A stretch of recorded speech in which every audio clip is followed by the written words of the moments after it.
And in fact, we start with our developing story. More than 15 Walter Sisulu University students have been shot and injured during a standoff between students and security guards. It is alleged that heavy armed security guards raided the Walter Sisulu residences and set off a tear gas. A confrontation between students and security personnel ensued. The situation remains volatile and the police have been called in to monitor the situation. Let's now bring in SABC News reporter Nkululeko Nyembezi, who's been monitoring those developments at the university for us. Nkululeko, very good afternoon to you. Just give us the very latest on the ground. We do understand, of course, 15 students have been injured. Are those the 15 that have been shot at? Just give us a sense of what's happening on the ground.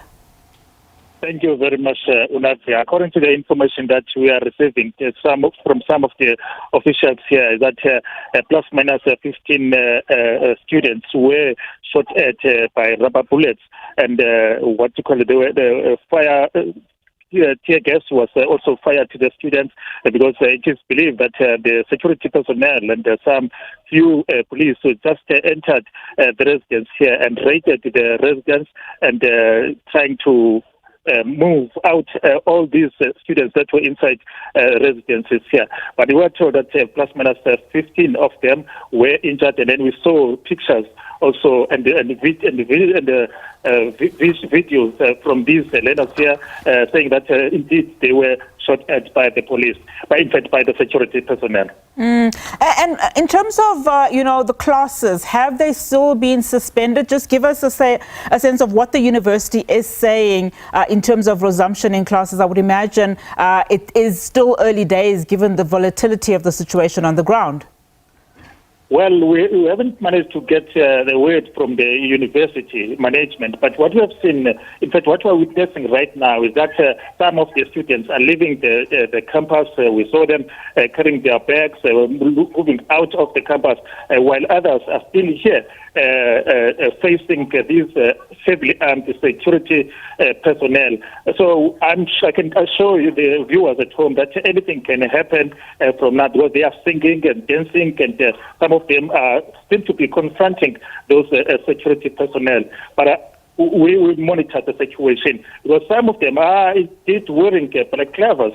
So the situation is volatile, as you put it, Onat. And now, of course, one of the students that was killed in the earlier, confrontation between security guards and students, there's contestation around whether he was, in fact, a registered student at the university or not, which shouldn't be of concern at this stage, given the fact that one person has been killed. But give us a sense in terms of where's the situation there. We know, of course, the minister was there not too long ago, and she spoke to family members who have confirmed that he was indeed a student. What's the latest? Well, according to the information that we received from our colleagues, Fundiswa Mshegoti has been following the story, that the minister now is in Matatiele, where she visited the family in Matatiele, and then she apologized, and then she admitted that this guy was a student at Walter Sisulu University. But we, as journalists, also are not working freely here because students don't want to talk to us, and even the university now is far from us, management is far from us. So we are just reporting what we see in front of us. So it's difficult to explain exactly how far this commotion will go. All right, Nkululeko, let's leave it there for now. Nkululeko Nyembezi monitoring that situation for us. Of course, the Minister of Higher Education and Training, Dr. Nkululeko, has also condemned the violent protests. She also visited some affected students not too long ago. We'll continue to monitor those developments.